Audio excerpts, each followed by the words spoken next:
I would like to invite Dr. Sarath Rajapatirana to introduce Professor Premachandra Athukorala, and I would like to request you to come on stage, Dr. Rajapatirana. Good morning, everyone. It's my great privilege and honor to introduce Professor Premachandra Athukorala. Actually, the cliche that he doesn't need any introduction applies here very much so. So I promised him to keep it very short. So as a result, what I'll do is that I'll have one anecdote and two observations. I tried to do it. He said 1 minute, I asked for 3 minutes. So the first the anecdote is that I first saw him at a big conference in Singapore. The World Bank was starting the famous studies on international trade by Michaeli et al. And we were asked to comment on their framework to do that big study, multi-country study. And so there are very important people, Michael Michaeli, Jacob Frankel, Robert Baldwin. And then I found my countryman, whom I didn't know then, made the best comments at the thing. So I said, here's somebody we have to really get to know and work with, which I did. And so that's my anecdote. The two observations, and that's I'm going to embarrass him now. He's the most published Sri Lankan economist ever. And so he's so modest, he doesn't want this to be said, but it's true. Then my second observation is I had great privilege of co-authoring a book with him and some papers. And he does all the heavy lifting. And you share the glory. Most of the time you don't deserve it, but that's how he is.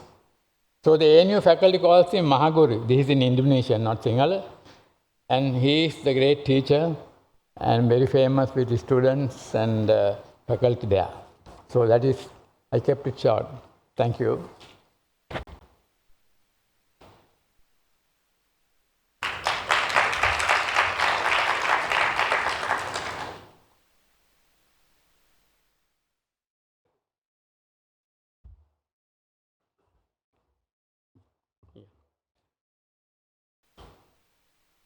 Yeah, thank you. Good morning, everybody. Thank you very much, Sarath, for nice introduction, even though it will be flattering. Yeah.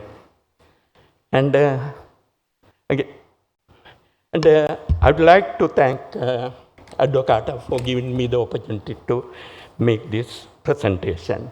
And I have already learned a lot from very rich presentations yesterday. Now, I would like to begin with some opening remarks about how this session and my presentation fit within the overall focus of the conference. The President, in his presentation, emphatically mentioned that there is no way out for Sri Lanka other than going to sign an agreement with the IMF. And he indirectly said that we would not have faced this calamity if we went to IMF 2 years ago. Then we had a very interesting presentation by Dr. Virathai Santiprabhu. He told us the very interesting and insightful story about Thailand. Now, he emphasized the role of IMF in the structural adjustment program after the 1997-98 crisis. It was a huge IMF program with $17.2 billion US dollars. But he clearly highlighted that even though IMF program helped banking restructuring and stabilizing in the country, there was a very significant domestic component in the reform process. Say, they reformed their foreign direct investment regime, and then they rewrote law to give independence to the central bank and brought new ministers, people from the business community to run the country. There were a lot of changes which were beyond the IMF program. The point he made was that IMF program helped, but there was a strong local component. That's a big lesson for us. Then after the IMF program, Thai economy recovered very rapidly. In my own work, I have done an analysis about the way the sources of Thai economy's recovery. Between 1999 and 2005, out of total growth increment, 75% came from tradable sectors. The reform helped shifting the incentive structure from non-tradable, the construction and other things, toward the tradable sector. And export sector played a very important role in the recovery process. And after that reform, Thailand has never gone to the IMF. And that is also the Asian story. Out of the 5 crisis-affected countries in East Asia, none of the countries have gone to the IMF after 1998, during that 3-decade period. Again, if you look at South Asia, India had a massive reform in 1991, but India has not gone to the IMF after that. Then again, tiny economy, Bangladesh, over the last 3 decades, Bangladesh has not gone to the IMF, right? They have even helped us to face the crisis recently. Then the real issue is why Sri Lanka has been a repetitive IMF client. We have gone to IMF 16 times. Now we are getting ready to sign the 17th agreement. In other words, actually, when you look at financial history in the world, even though we are located in Asia, we are an African country. All the repetitive boroughs in the world are in Africa. Angola has gone 20 times, right? Then Zambia is again going to go there for the 13th time. Then, even though geographically we are located in Asia, partly we are an African country. Now, why is it? We need to look at a little bit history. Now, the problem in Sri Lankan policy debate is that we are a forgetful nation. We do not try to learn lessons from history, right? Let me say a few things in order to set the stage for my presentation. Now, when we gained independence from the British in 1941, actually we inherited not only an export-dependent economy, but also welfare-oriented economy. People forget about it, right?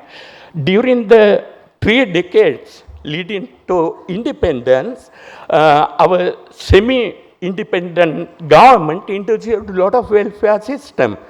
We already had a free education system, free health care, food rationing, free distribution of rice, free of charge. Everything was there in the package. It was a dynamic export-oriented economy with a strong welfare component. But during that period, we had thriving export industries. In 1950, but the time when we attained independence, around that time, Sri Lanka was awash with foreign exchange. Our first Prime Minister, Ms. D.S. Senanayake, didn't even want to spend time by talking to the IMF team. When they were here, he said, I have a lot of other important things, but we are not a bigger nation. We don't need World Bank support, right? That was the situation. Then what happened? We inherited welfare-oriented economy with a thriving export industries. Then, unfortunately, the fortune of the colonial export industries started diminishing because of various reasons. But the policy emphasis was more on that welfare component, right? Because policymakers were already thinking about the next election. One prime minister even promised to bring and distribute rice from the moon, you remember. Say, the welfare orientation increased with a huge budget burden on the budget, but we failed to restructure the economy. During the period from 1950 until late 1970s, in response to challenges, we implemented what I call like austerity policies. We turned inward instead of becoming more export-oriented. We don't need another example from East Asia. Look at Mauritius. Mauritius was the prison for Sri Lanka. Our last prime minister was sent there as a prisoner, right? It was a useless, hopeless country. But Mauritius started opening the economy from early 70s, right? Now, Mauritius per capita income now is 11,000. They never had to go to the IMF, right? But we turned our policy direction in the entirely wrong way. And then there was a bold attempt in 1977 to reverse the development pattern, to make the country more outward oriented. Unfortunately, the reforms were half-hearted. Actually, the reformers did not listen to World Bank or IMF to their advice in a way when they prepared the reform program. It was a bold attempt, though. At the same time, civil law prevented us from benefiting from these reforms. And then reforms were broadened in the early 90s, and there were significant gains, even though we could not become another East Asian country. Remember, 1994 election, actually the alternative party, the so-called left-in party came into power by promising to continue with liberalization reforms, simply because the gains were visible at that time. Professor Mick Moore, who talked to us yesterday, has written a beautiful article about it, why the 77 reform eventually became bipartisan policy. And yesterday, I think his name, Mr. Ajit Gunawardena, made the point that one of the most important reforms over the last 4 decades was done by the left-wing government, privatizing the plantation sector. Again, the telecom reform, all these things continue during that period. But unfortunately, after ending of the civil war, there has been a massive backtracking from these reforms. When peace came to the country, there was opportunity for us to continue with the reforms in a better way, with further reforms, in order to redress that massive imbalance in the economy, huge welfare orientation, but lack of dynamic tradable sector. We had that opportunity, but we missed it. Now, my presentation begin with that point, right? To summarize what I mentioned, we inherited welfare economy, and then emphasis of the policy regime for 3 decades was to increase the welfare network, but without thinking about providing the groundwork to continue with these policies. We became inward-oriented. Then we attempted to become outward-oriented, and the reforms did not work well. Still, there were significant gains which were instrumental in making the reform bipartisan. But during the post-Civil War era, there have been significant backtracking. And let me start my presentation from there.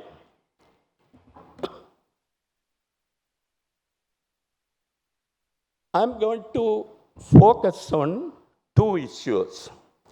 The first issue is how anti-tradable bias in the incentive structure made the Sri Lankan economy vulnerable to the present crisis, right?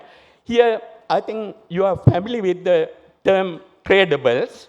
I have defined them in the second slide. You can have a look at them later.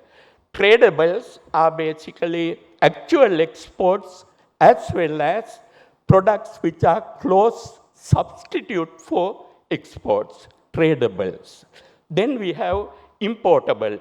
Imports and goods produced domestically that are close substitutes for imports. Taken together, we call them tradables. Now, our incentive structure throughout the post-independence period has favored non-tradable. Non-tradable mean construction, utilities, and all the other services, right? And then that anti-tradable bias or pro-non-tradable bias intensified during the last 3 decades. That's the point I want to highlight. Secondly, how to read this anti-tradable bias as part of the stabilization and structural adjustment reform.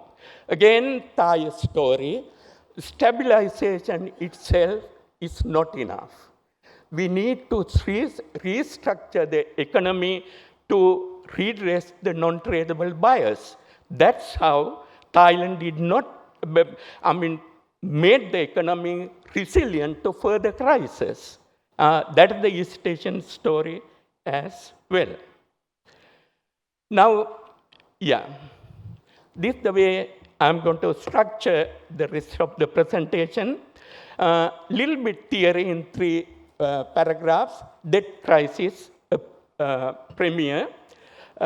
Then I'm going to discuss about anti-tradable bias and how it made the country vulnerable to the crisis.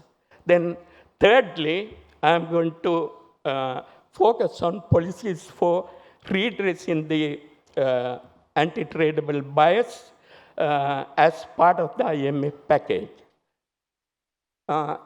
Now, very briefly, debt crisis, debt or any financial crisis is basically can be defined as loss of confidence in a country's ability to manage debt or balance of payment position. Debt distress situation causing a severe disruption in the functioning of the economy. That's what has happened in Sri Lanka. There's a huge literature about why countries succumb to crisis. There are 2 different theories. Firstly, self-fulfilling panic theory. Now, the second one, vulnerability theory. Now, what the self-fulfilling panic theory says, actually there's a huge theoretical literature explaining the possibility of a crisis even when a country is running fine. Everything looks fine, suddenly the country succumbs to a crisis.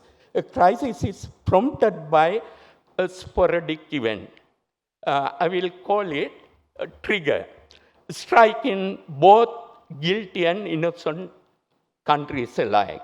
That was the mentality prevailed in Sri Lanka immediately after the pandemic, right? Politicians say that we were fine, everything was going well, but the pandemic created this problem. Now, this idea has lost credibility actually in the financial crisis literature. Trigger itself is not going to create a crisis.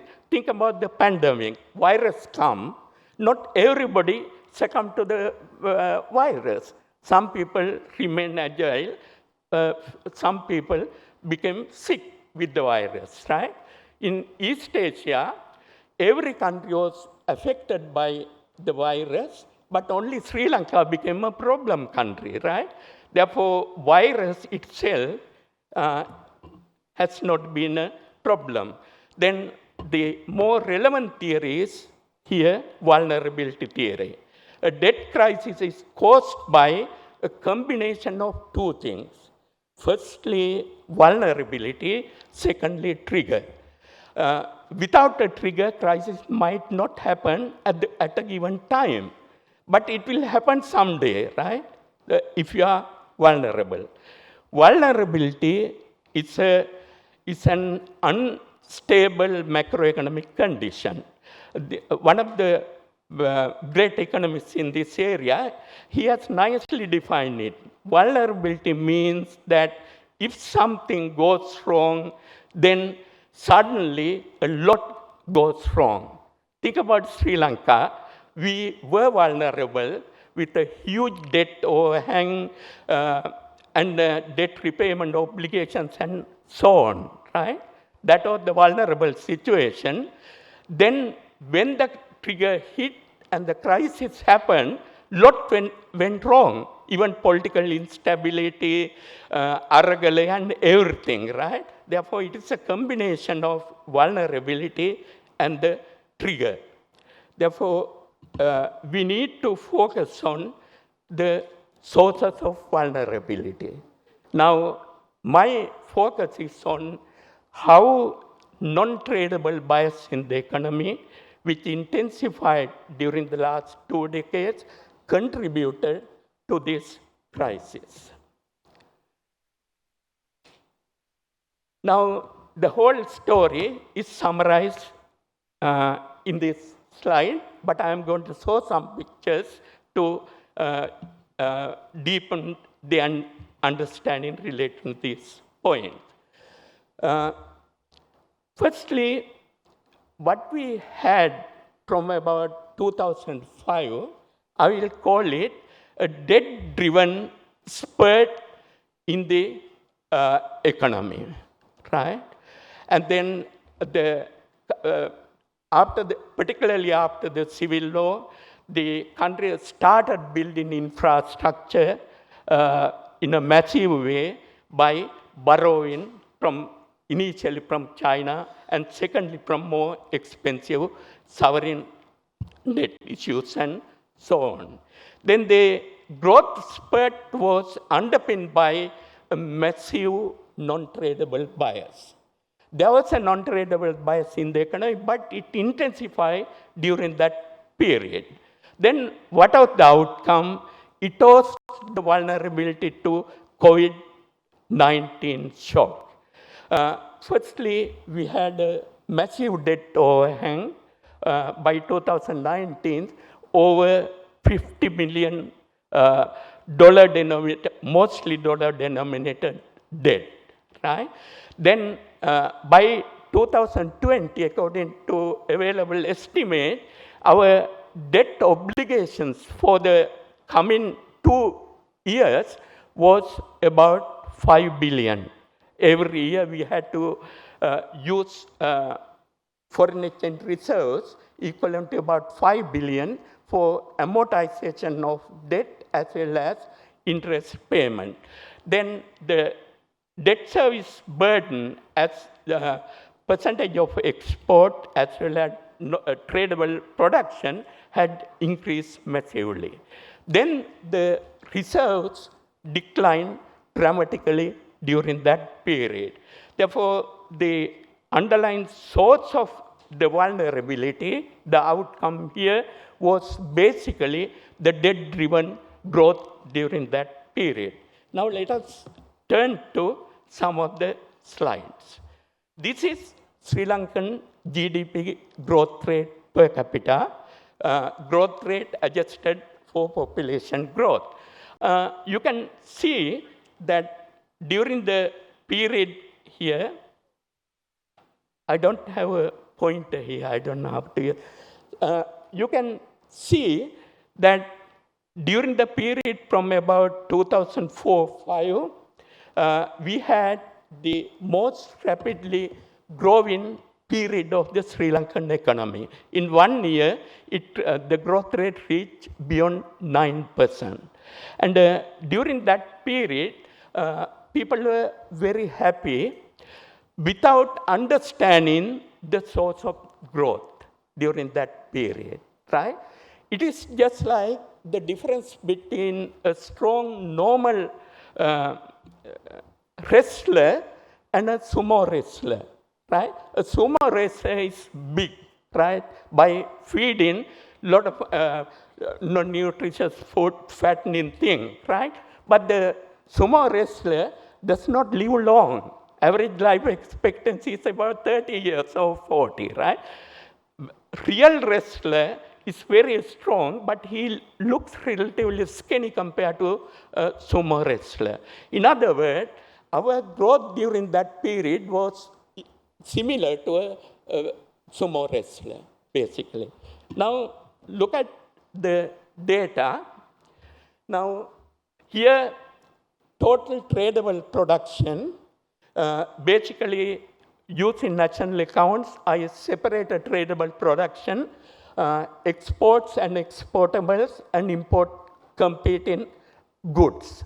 And I don't have time to explain how it is done. Then I have again, total tradable production, which is the red line.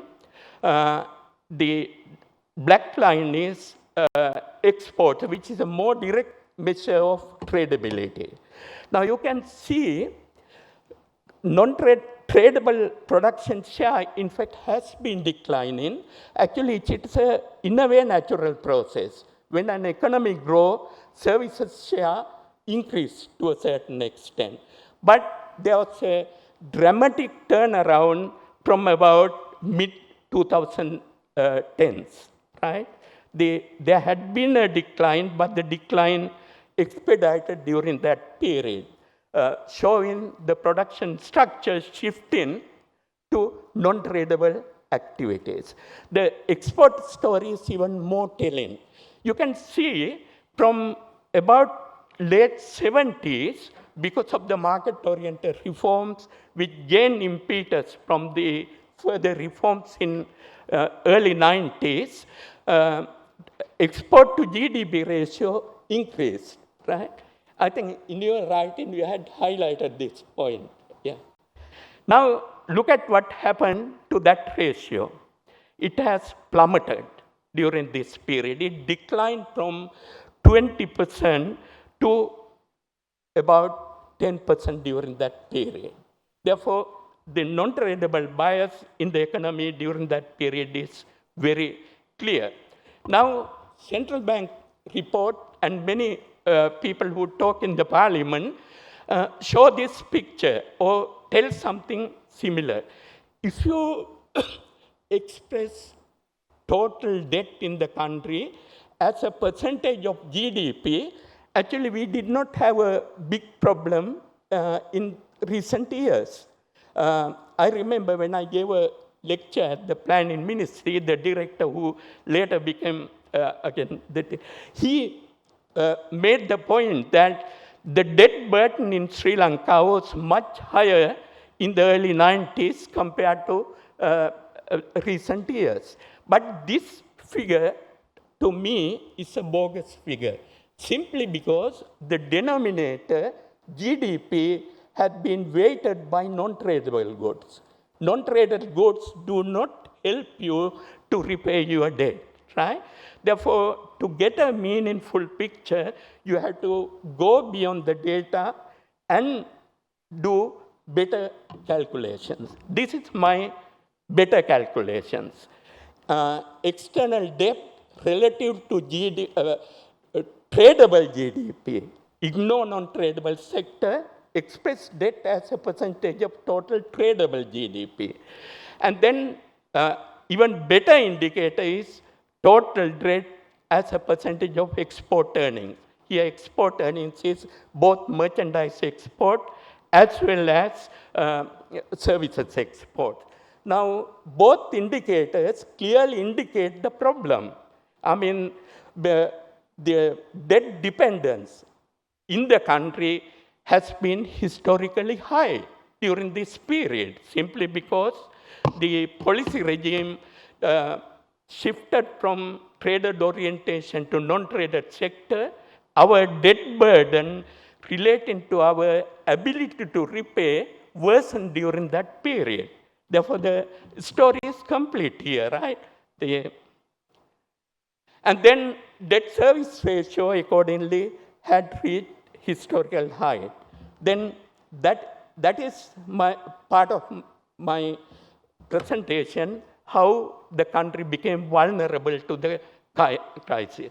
Then the important lesson summarized here is be careful in comparing growth rates. Look at the sectoral composition of underlying growth. Think about the difference between a sumo wrestler and a real wrestler. Then I come to sources of anti-tradable bias during that period. This is going to be the focus of our discussion, but this is the key point.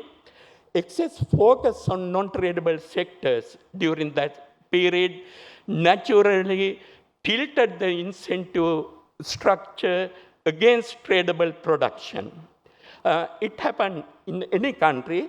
It has a popular term called Dutch disease, because the term was coined by the Economist magazine about what happened in Netherlands after the discovery of North Sea oil, right?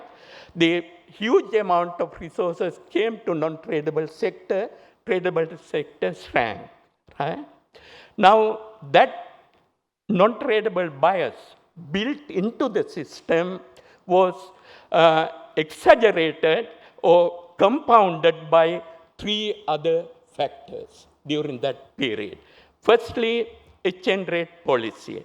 Now, we have been making this mistake all the time. Say, we focus mostly on inflation and use the exchange rate to tame inflation, right?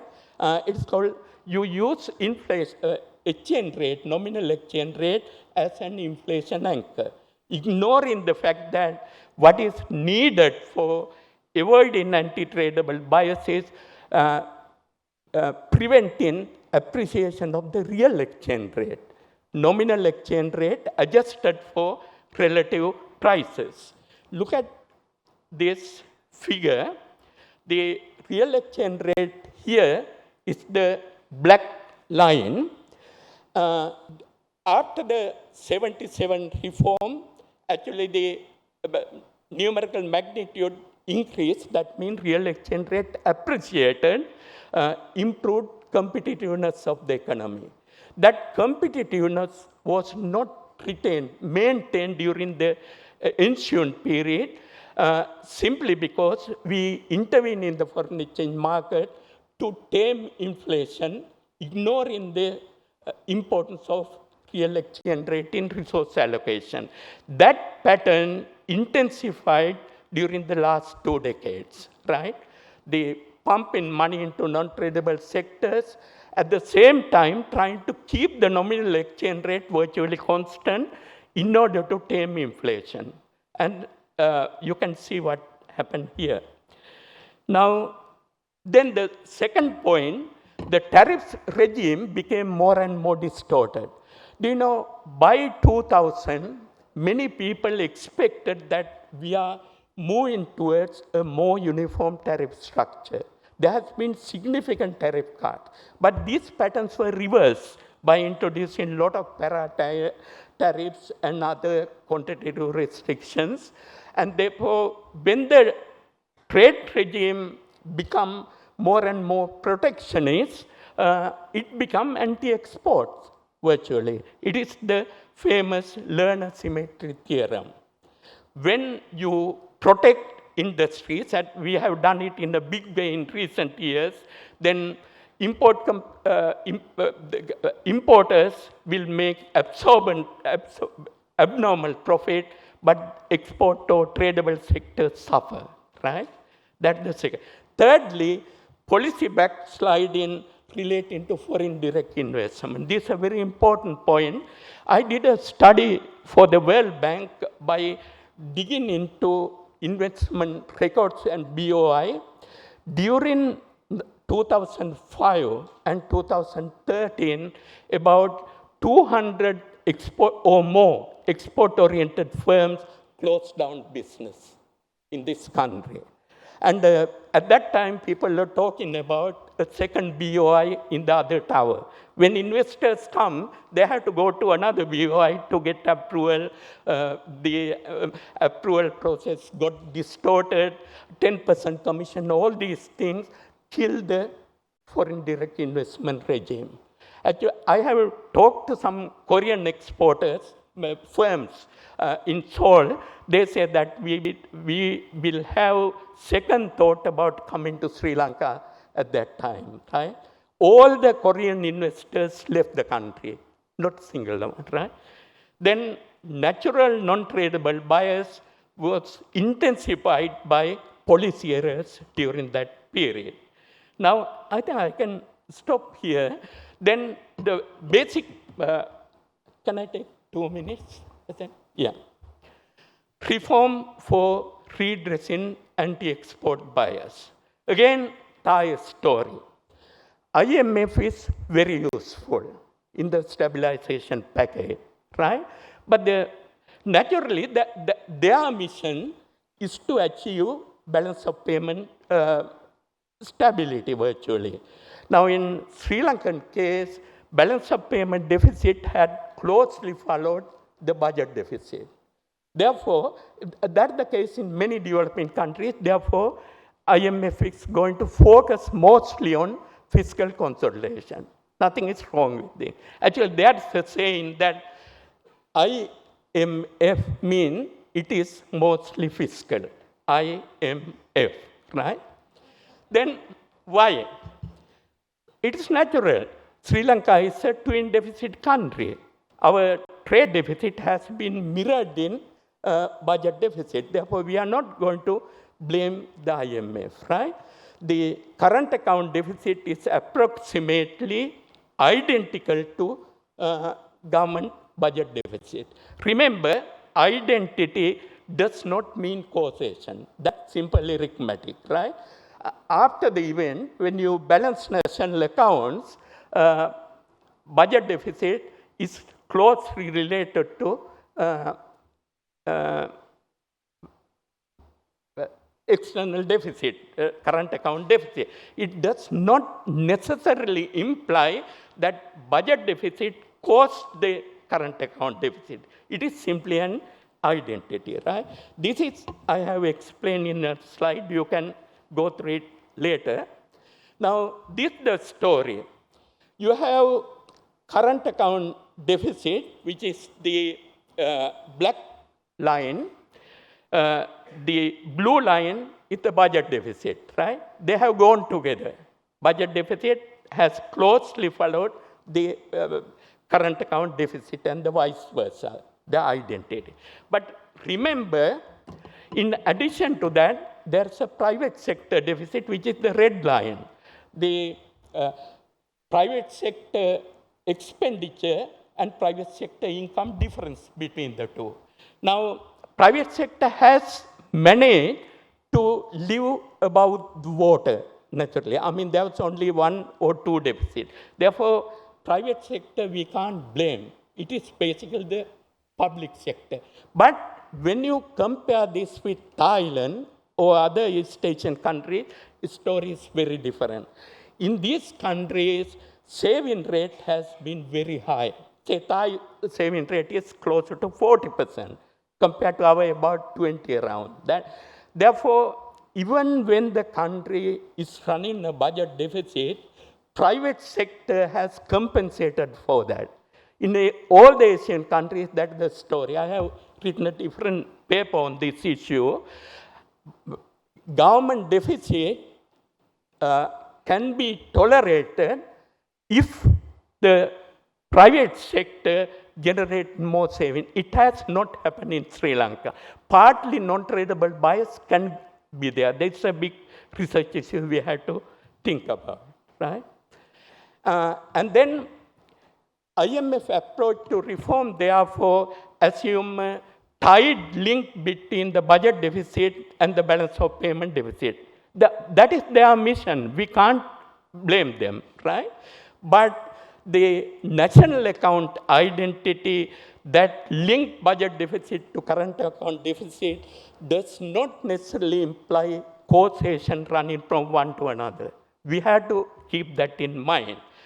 Taming inflation, of course, through budget, fiscal operation can help improving the real exchange rate.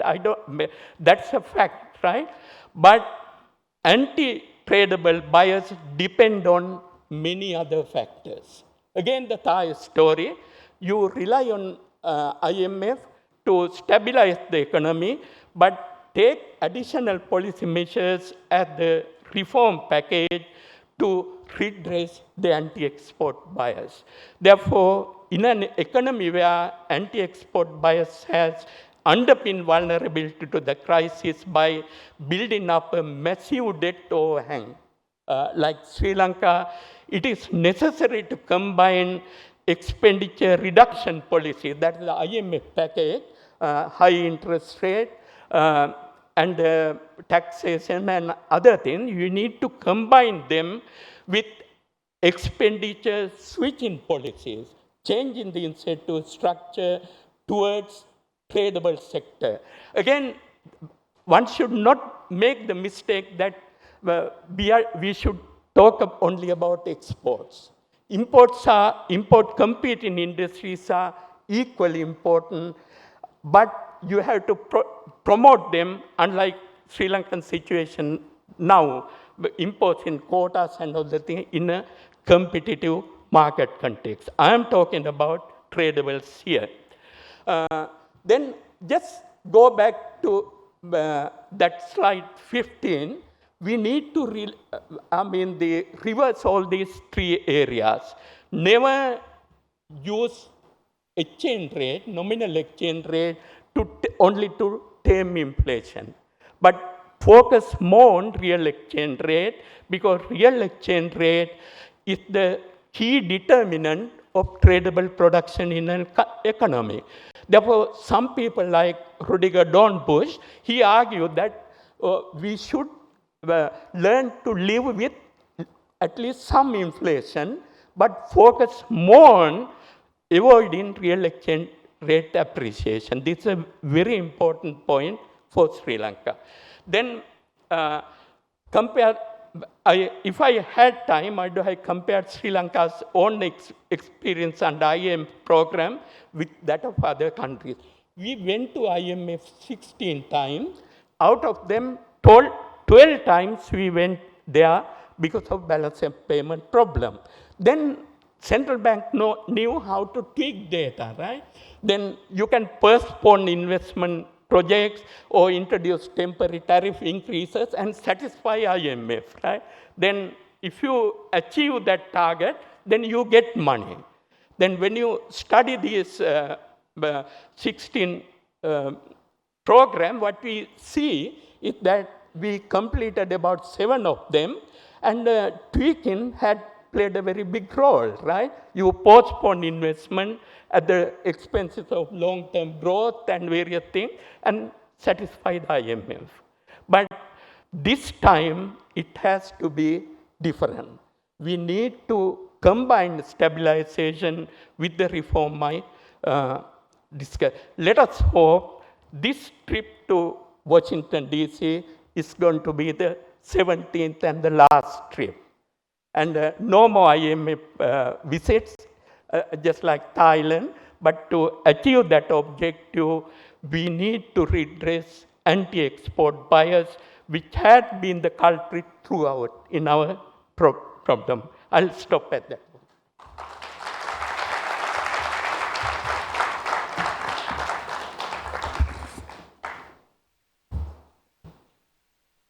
Thank you very much, Professor Athukorala. We will now commence the panel discussion on debt crisis, structural adjustment, and trade policy. The discussion will be centered on policy solutions on how to expand Sri Lanka's openness to trade and improve national productivity. I would like to invite Professor Athukorala back to stage and Dr. Sarath Rajapatirana, Academic Chairperson at Advocata Institute, and Dr. Asanka Wijesinghe, Research Fellow at the Institute of Policy Studies of Sri Lanka. The session will be moderated by Ravi Rathnasapabathy. I will now pass it on to Ravi.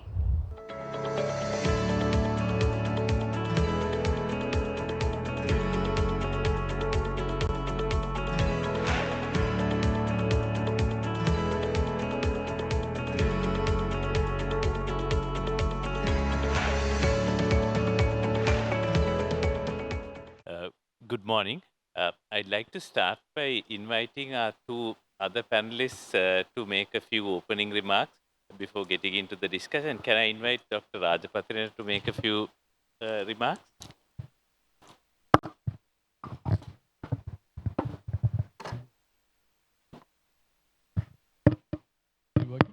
Yeah. Well, as usual, Professor Athukorala has really laid down very well, very easy to understand what he has said. And I have always been wondering about how to talk about the 16 times we gone to the IMF. Something is wrong there, we had to go to 16 times. Actually, but the example of Thailand is very important to us, and as Chandra has said, there's a lot of homework to be done.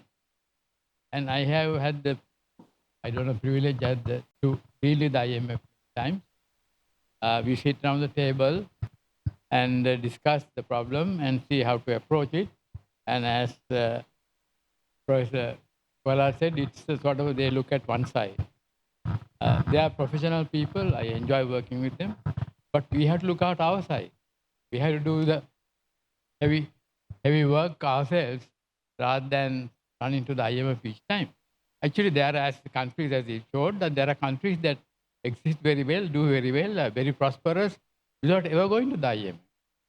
Because if you look after your system well, if you follow the proper policy, macroeconomic policy, you can manage on your own. There are many countries in the world that never go to the IMF, then they are doing very well. In fact, one example of proper performance is that they don't have to ask anybody. They have done their thing. So this is very helpful to understand where we have been, why we have been running there. This time we need a little help though, because we are in a very dire situation compared to our past things. In the past, we could have do fiscal deficit and done all the bad things, and then go to a sugar daddy who will say, okay, don't worry, we'll help you. We have come to a point that we can't really ask that. And so they insist on more difficult things to do, which we have to do. And the whole issue of non-tradable bias that we have brought up is again a very important area that we have to be very mindful of that. So going forward, that's one of the things that we have to consider, the reminder that worry about the thing. Because whenever you divide debt to be repaid with GDP, first of all, you are using a large number anyway. And Jagdish Bhagat said, anything divided by the national income is going to look small anyway. But the important thing is to say what are the tradable sectors, which we can convert into repayment. So I would like to say we don't have a debt problem as much as a repayment problem, because we have invested the money in wrong way that is not going to give us the tradable. That's a simple, very simple answer to that. So thank you. Thank you, Dr. Rajapath. Can I ask Dr. Wijesinghe to make a few remarks, please? Thank you, Ravi.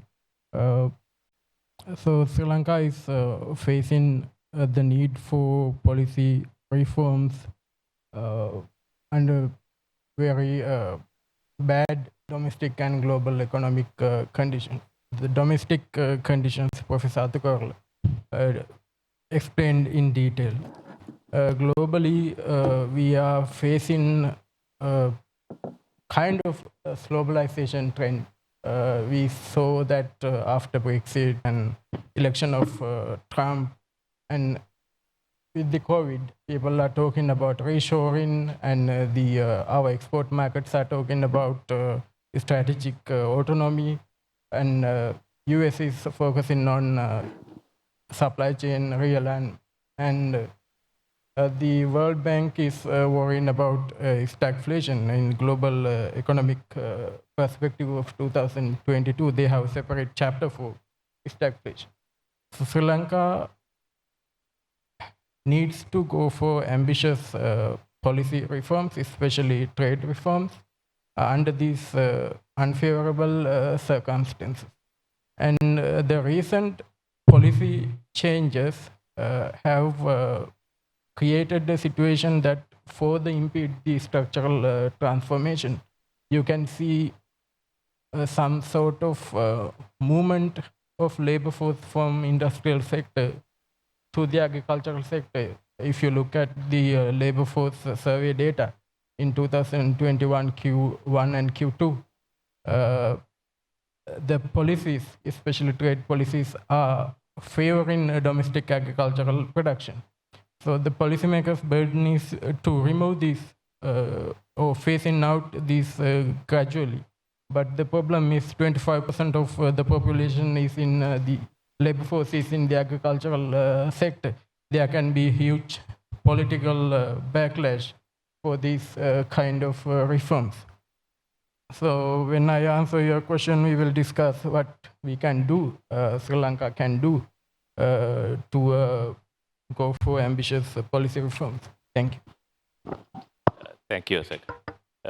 So now what Professor Premachandra brought out in his speech was that Sri Lanka has failed to reform its economy. In 1948, when the economy was doing well, they failed to reform to address the change in external circumstances.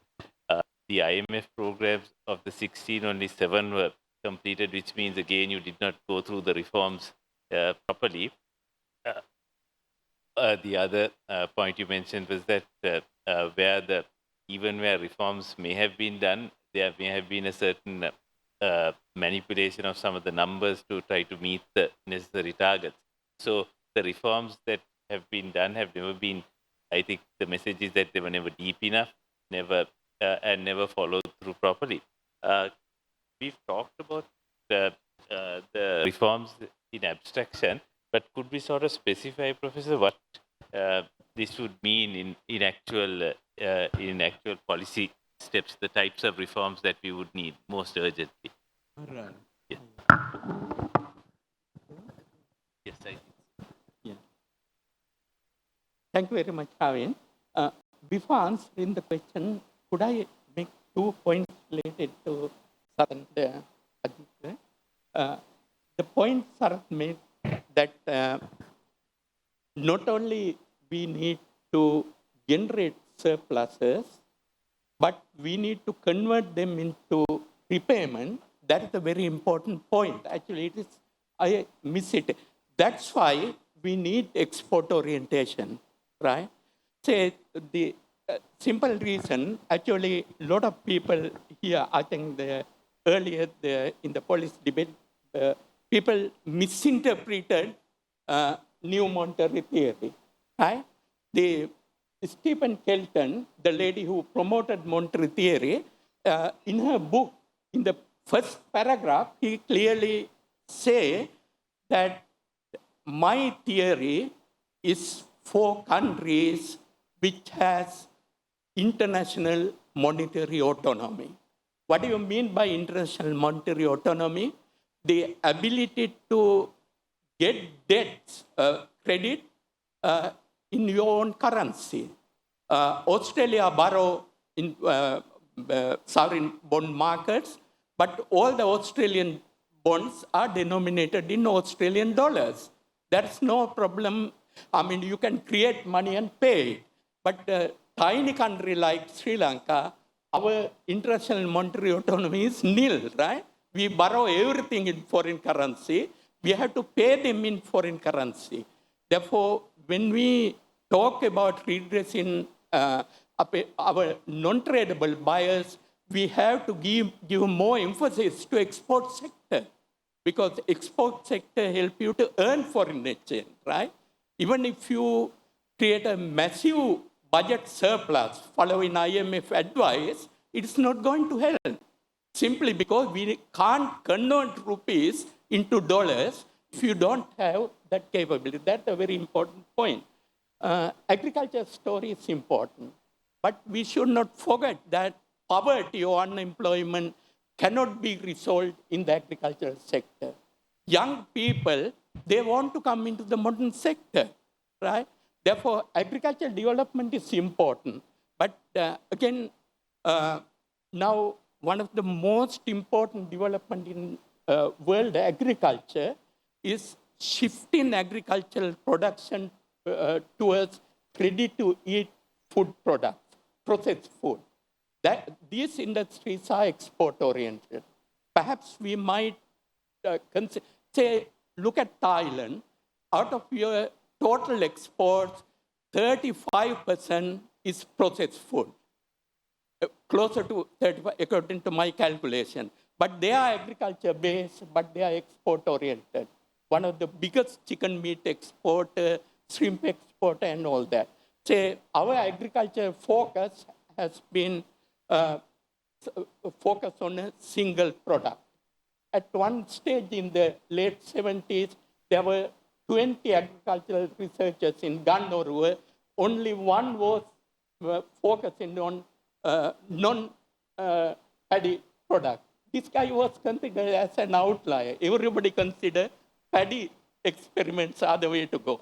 We have to focus on agriculture. Again, the open focus is needed. Now, your question about what are the policy focus? Specific reforms. That say IMF program is basically going to focus on balance of payment support, right? This money is not going to come to the treasury to waste on unnecessary projects. The money comes strictly to the central bank in order to support the balance of payment management. Relating to balance of payment management, I would say the first priority should be to restructure our import trade regime. At this stage, if somebody advocates reducing all the import tariff, it is not a viable thing to do. You can't reduce all the import tariff at this stage, right? What is needed is to abolish quantitative restriction. When you talk about trade policy, you have to make a distinction between tariff and non-tariff barriers.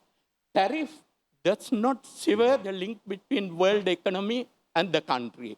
It simply set a bar, right?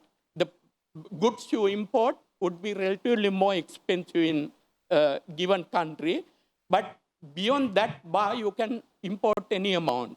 Therefore, through tariff, even relatively high tariff under the WTO, because we have plenty of opportunity to increase tariff if you want under WTO commitment. It's not a bad thing at this stage, simply because it will help the budget. I mean, when you talk about filling the budget gap, import tariff can help, right? If you look at the tariff history, after 77 liberalization, there's a huge peak in tariff. 77 liberalization under Ronnie the Mill, overnight, they abolished all the quantitative restrictions by retaining tariff. Initially, it is a good thing to do, and the tariff is, but the pivotal thing, important thing is to remove quantitative restrictions. Quantitative restriction removal, even with higher tariff, would make the reform politically palatable. I mean, people like us who lived in reform era, we know that when the imported good become easily available in the market, people were very happy. And that helped, winning the political support. Then my first priority under the IMF package would be, don't think about tariff increase, reduction. You can even increase them, but you can remove quantitative restriction. All these black market hanky-pankies are because of quantitative restriction, right? Unlike tariff, quantitative restrictions sever the link between world market and the domestic market. Therefore, middlemen can pay havoc. That's what has happened in the country.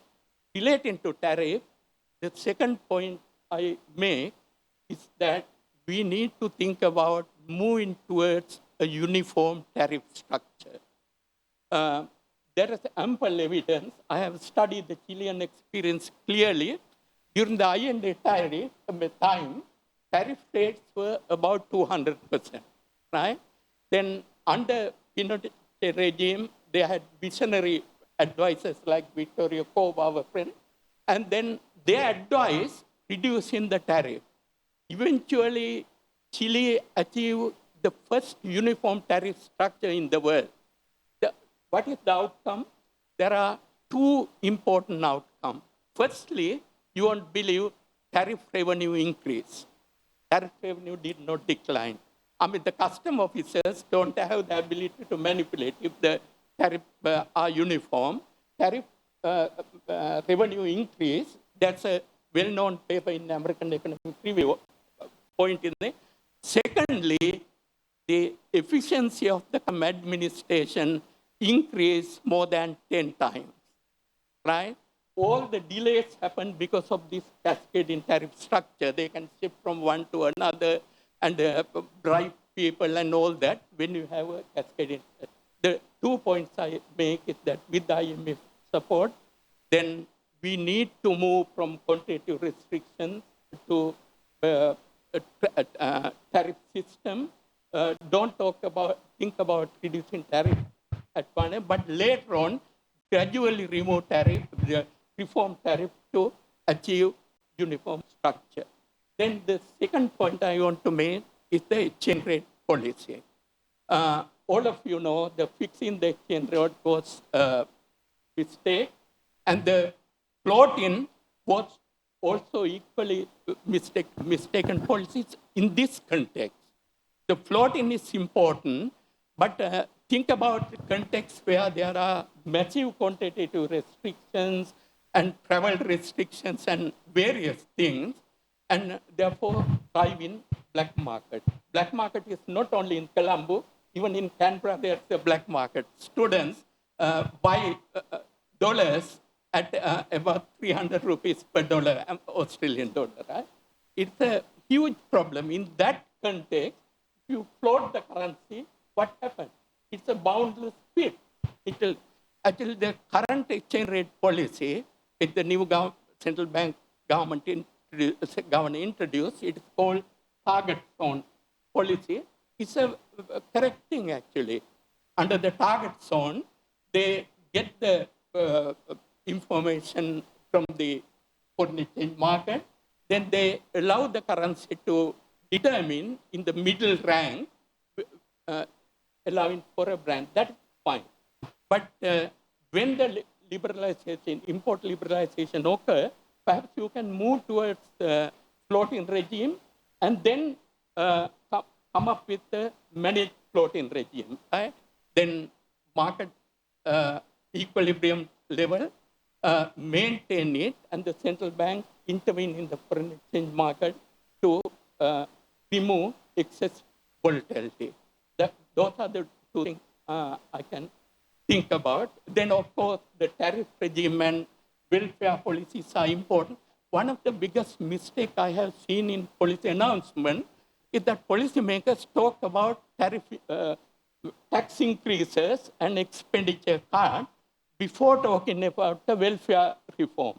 Then, the IMF has advocated, and the IMF is no longer against welfare policies. In this context, we need a strong welfare program to cushion the poor again. But that has to come first. Introduce income tax increases, budget cut, and other things, making people hopeful. I think that it's a mistake to talk about income tax increases first before talking about welfare policy. Can I just Go ahead.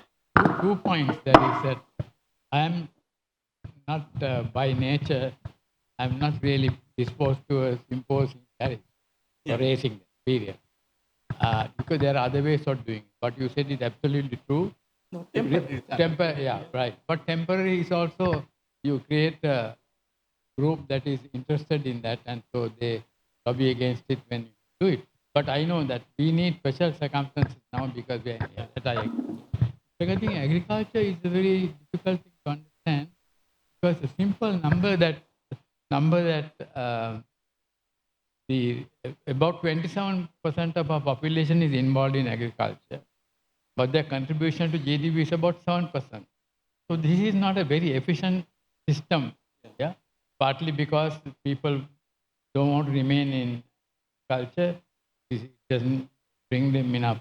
This thing, and also culturally, people don't want to go to the city.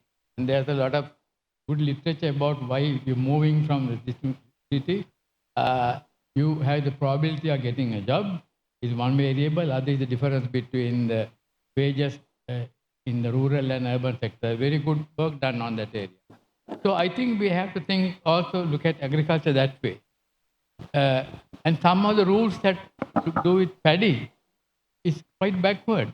If a farmer wants to move away from paddy to produce something else, like say chilies, it makes much more money. He cannot do it. He has to ask a district commissioner to get the permission. That is ridiculous. Farmer should know what he's doing. So I think we have to get rid of some of those rules in the book. Thank you. Thank you. To move from Professor Premachandra's question to Dr. Wijesinghe, he spoke of removing of quantitative restrictions and for uniformity in the tariff. Now, the ideal situation is to have a single flat tariff so that all the complexity of classification, all these issues of customs corruption arises when you have different levels of tariff within a very similar set of items. But what would be an ideal scenario for Sri Lanka to move into initially in terms of achieving some uniformity in the tariff structure for imports? Would you have some suggestions?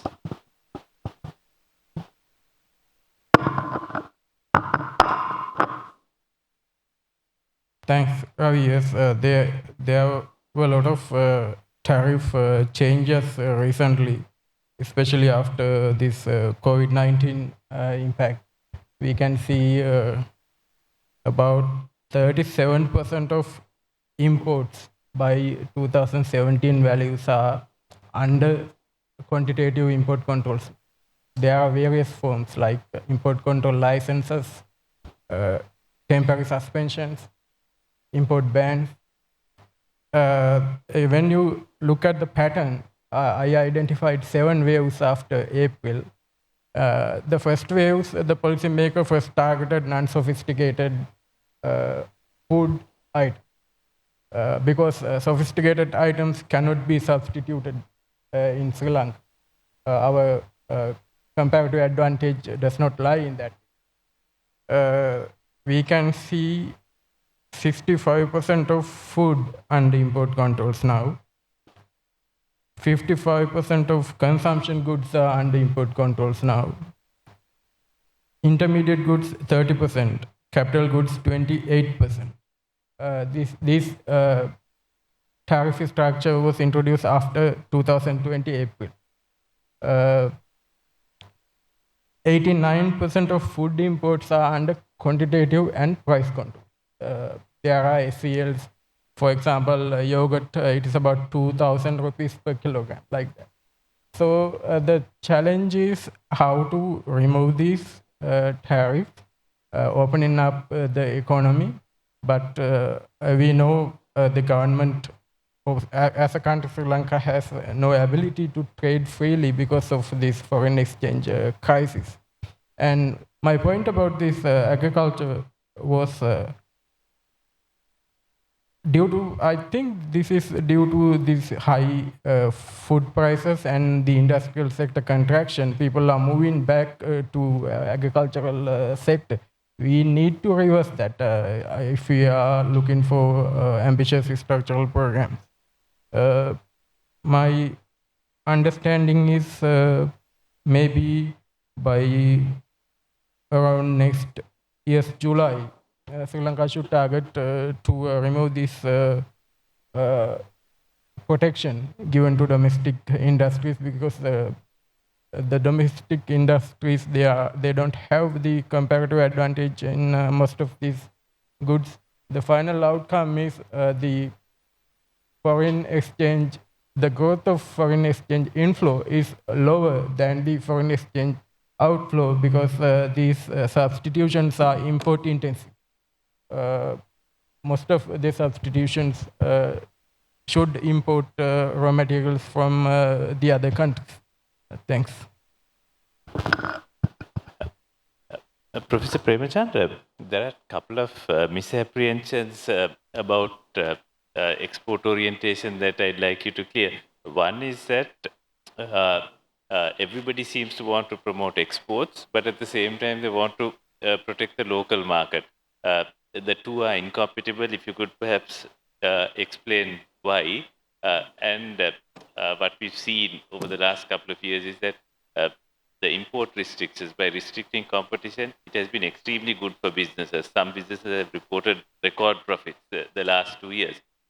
So what is necessarily good for business is not necessarily good for the economy. Perhaps you could address these two questions. It's a big question, but yeah, of course. I mean, when there's import restrictions, some people become billionaires, right? This is the point I made.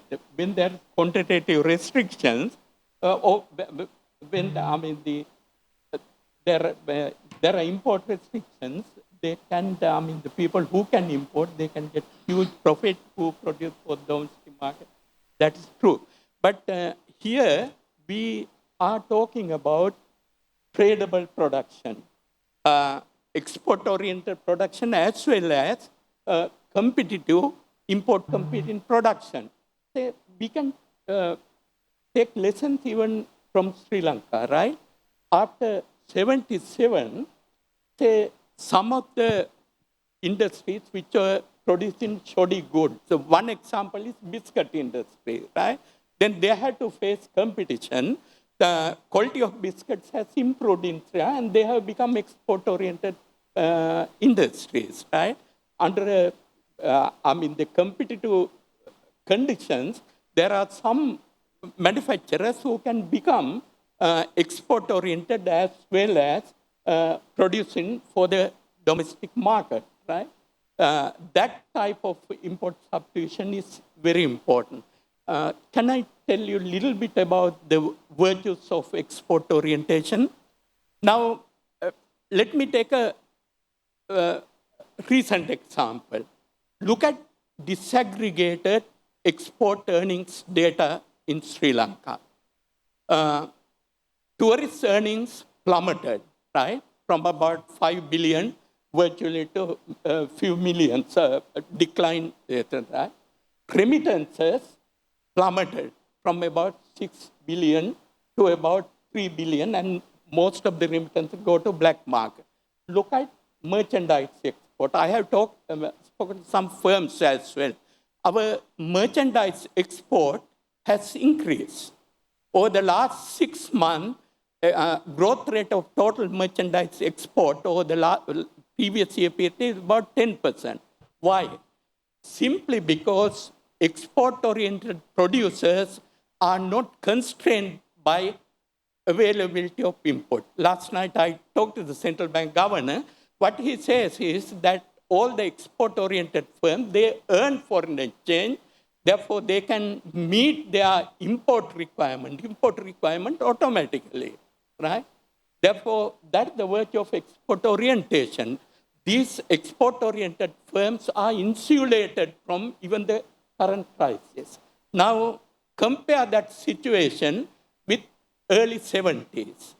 All the time, I have written a paper on this, when manufacturing production declined in the country, the major cause was decline in imports. When the government imposed import restrictions, these firms are heavily import dependent, therefore their production declined. Say, if you compare these two situations, you can clearly see the virtue of export orientation, right? They are globally oriented, they are not constrained by foreign exchange. Say, the biggest ready-made garment producer during our student time was called Das Apparel, right? And it was produced entirely for the domestic market, but that industry was dependent on tea, rubber, coconut export, right? Yeah, and then when the export earning decline, import decline, the company was in trouble. Thank you. Thank you. Professor Rajapatirana, we have two aspects to look at. One is trade policy reform. The second is trade facilitation. The administrative processes of automation. Now, Sri Lanka has been trying to get into automated paperless customs clearing since 2002. Perhaps you could share some of your views on how we could progress in that direction. I mean, trade policy, I think I just want to make use of this opportunity to say trade policies that deal with the totality of the country is very important than doing here and there. For example, there's a tendency to say, let's do an industrial park here, something there. Actually, this is not going to help us very much in the macroeconomics of it. Right? So, trade policy, as Professor Athukorala has mentioned, is so important to change orientation between producing, giving opportunities to do increase exports or increase tradable goods, same in a way. Trade facilitation is not in that order, it's not as important, but it's very difficult for Sri Lanka, for example. In 2010, the ITCN did a survey asking exporters what are the difficulties that you face getting things from the point of production to the port. A lot of difficulties. So many processes. If something has even little to do with wood something, then you have to go to the forestry people. Then sometimes you go to same place twice. I mean, so it's sort of, there's a tariff equivalent you can put in there, quite high. Then delays to get the papers processed. There's no need to have all that. And so trade facilitation that way is important, but not as important as changing your trade policies. And let me just take just one more point. We talk about trade liberalization, and people don't get it, what we mean by that. Very in simple language, the easiest way to understand it is that allowing prices to allocate resources. So when you convert from a QR, quantitative restrictions, into a tariff, you have liberalized the economy. Yeah. So actually, you can be very important gain from there. And then I'm for a uniform tariff. We've been advocating it everywhere. I think a country that had a uniform tariff, or still has it, I think, Soviet Union, 17% across. They had it now since they got rid of the last regime. They have 17% uniform tariff. Right. Thanks. Thank you. I'll turn to Dr. Wijesinghe. Now, what are some of the challenges that reforming the tariff and the trade policies that the policymakers will face? We've had about 20 years over which we've seen the trade regime turn inwards and turn towards the non-tradable sector. So to reverse 20 years of regression, how do you, what are the challenges that the policymakers are likely to face?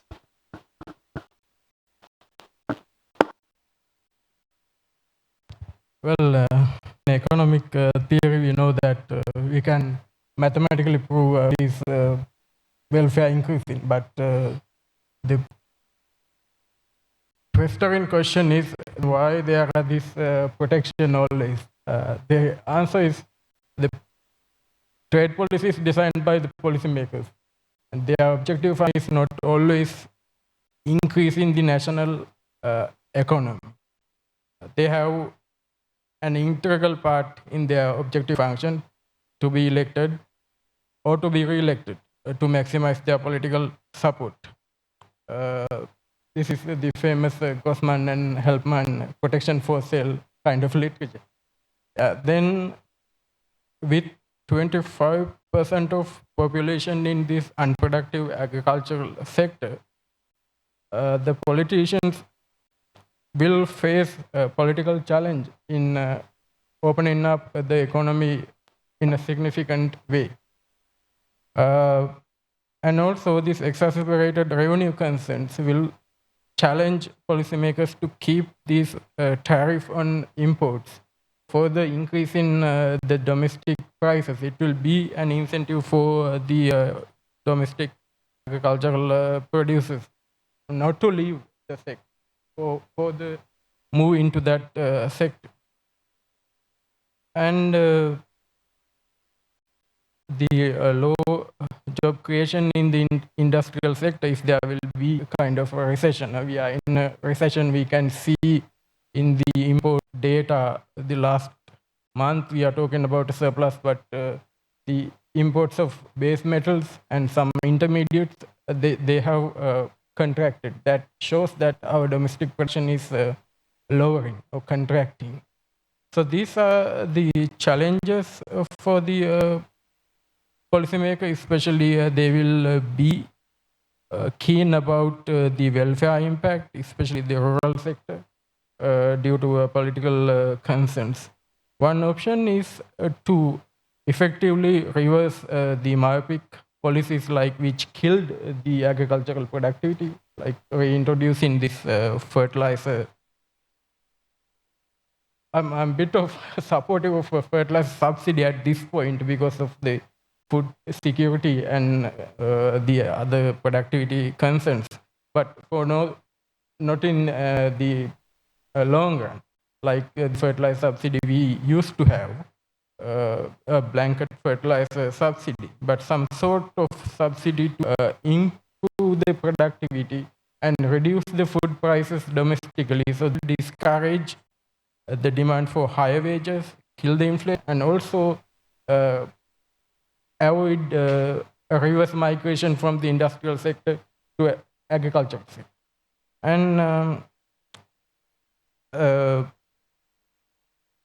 once this industrial sector starts to grow, at least to revert back to our 2019 level, then the policymaker can effectively start ambitious reforms. Another important thing is prioritizing the available foreign exchange, especially these food imports.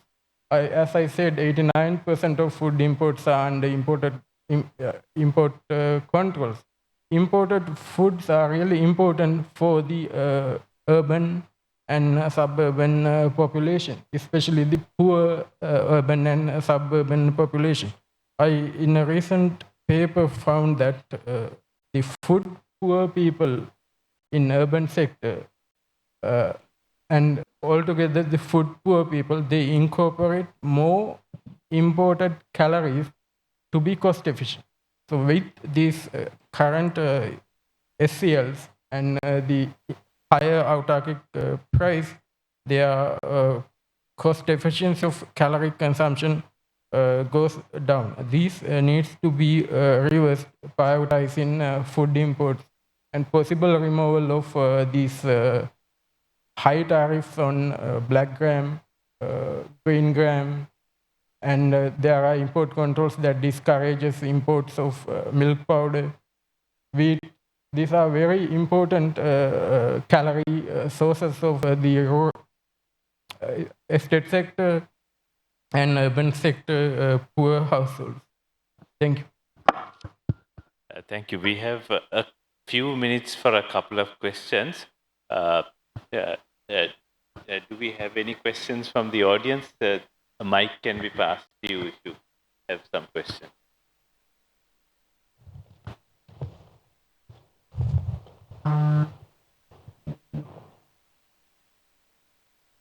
Professor Athukorala, when you look at our external account statistics, we have a very large remittance component.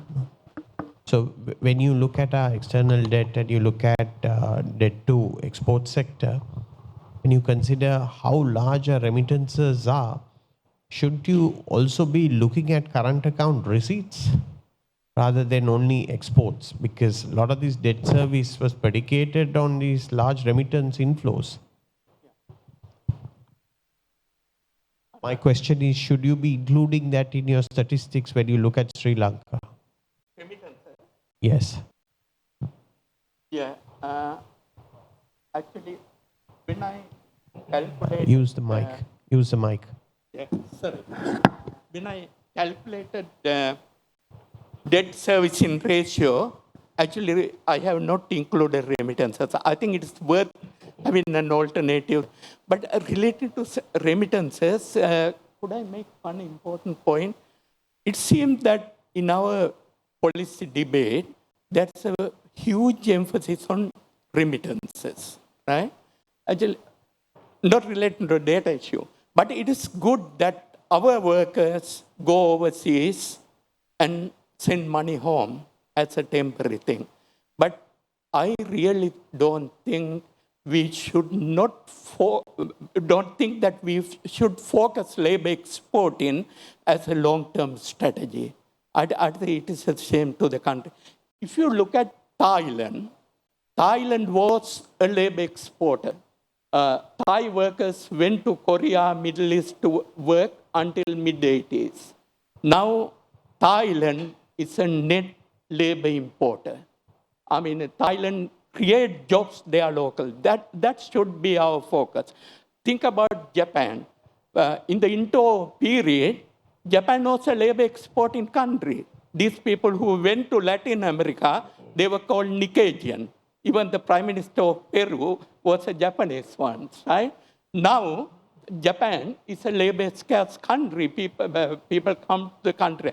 I think our target should be to retain our labor in our country. It's such a, when in the policy debate, people talk about how to increase remittance, and I sometimes I want to cry when I listen to it, right?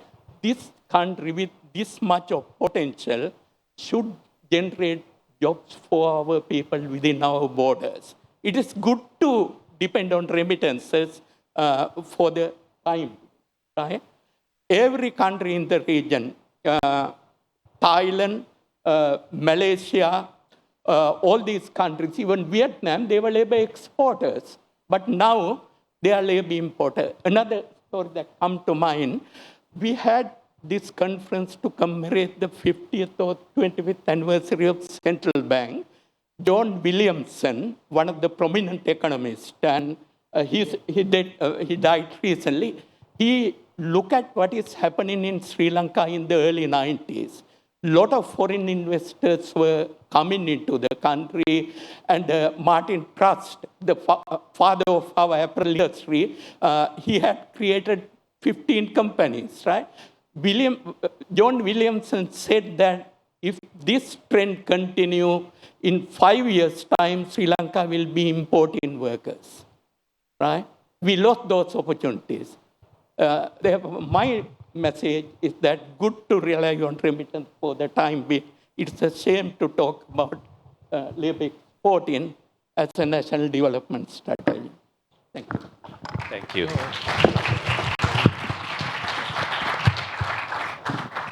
So, thank you. So we'll bring the panel discussion to a close on the note of not trying to miss. Sorry. Sorry. Thank you. First, again, I learned a lot from Chanda's presentation. I have three questions. One is very rightly mentioned, the tariff reform, right? What is required today is Sri Lanka has a two-tier tariff structure. When you look at the ITC latest tariff profile, which is annual publication, you have custom duty over and above another layer called para-tariff. So what is required is tariff rationalization. Tariff rationalization. Now, here we talk about para-tariff in certain policy discussion, in certain industrialized. Even to mention removal of para-tariff is not permitted. Professor Sirimala Beratna is here, he knows what is the context. So this is the kind of thinking we have. We need to move away from that. Second, thank you for bringing the subject of this trade facilitation. With due respect to Dr.Sarath Rajapatirana,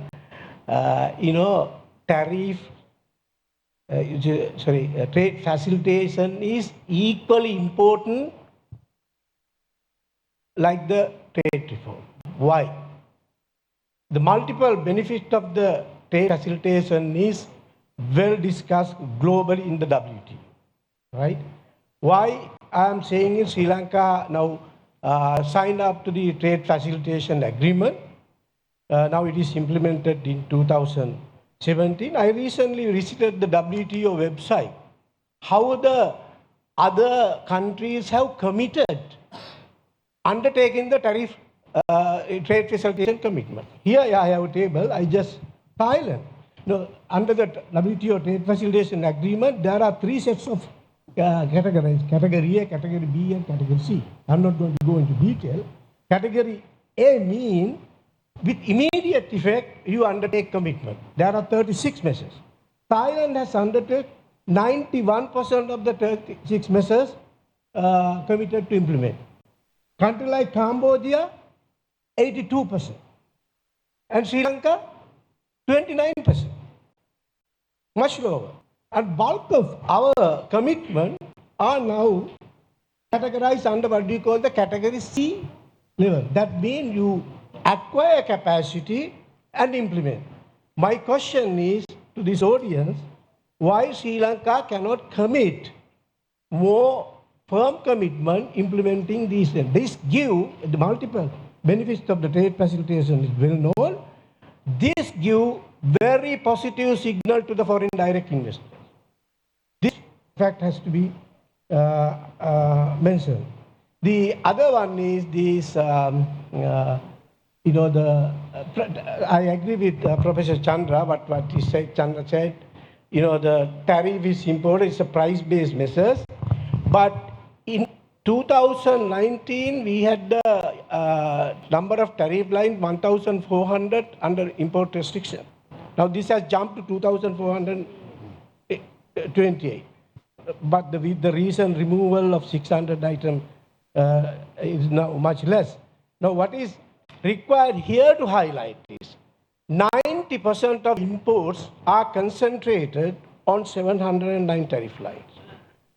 So what is required as a policy reform, top-down approach to remove the quantitative restrictions, not like the Export Development Board and others are doing. You ask traders to make requests, okay, my imports are the restricted. This need to be not the bottom-up approach, but this has to be a top-down approach, to make the traders' life easier. My last point is, on trade facilitation, what is required is, ITC, I worked for the ITC some time back, we have done a lot of work to establish what you call the single window. Private sector traders are, they are frustrated. Certain few political decisions could make this change. Other countries like us, they are already making good progress. Thank you. I just want to say, in the order of things about economic policy, I don't put facilitation on the top, actually. So I think we should include facilitation, but it's something up to the country to do. Just signing an agreement, that's a good thing, but the point is that doesn't really bring us the bacon. We have to really do it for people to come and make a presentation and say, here we are losing so money because it's so expensive to go to the port and get things exported. There are many I put it as illegal payments involved there. So we have to clean that up. And then, so facilitation would be a factor there, but not in the order of things. If you ask me, is that the immediate thing to do, I would say no, but we can do it as we go forward. Thank you. Thank you, everybody. We've run out of time, so we'll bring the panel to a close or a note that Sri Lanka should not miss any more buses on the road to reforms of the trade policy. Thank you.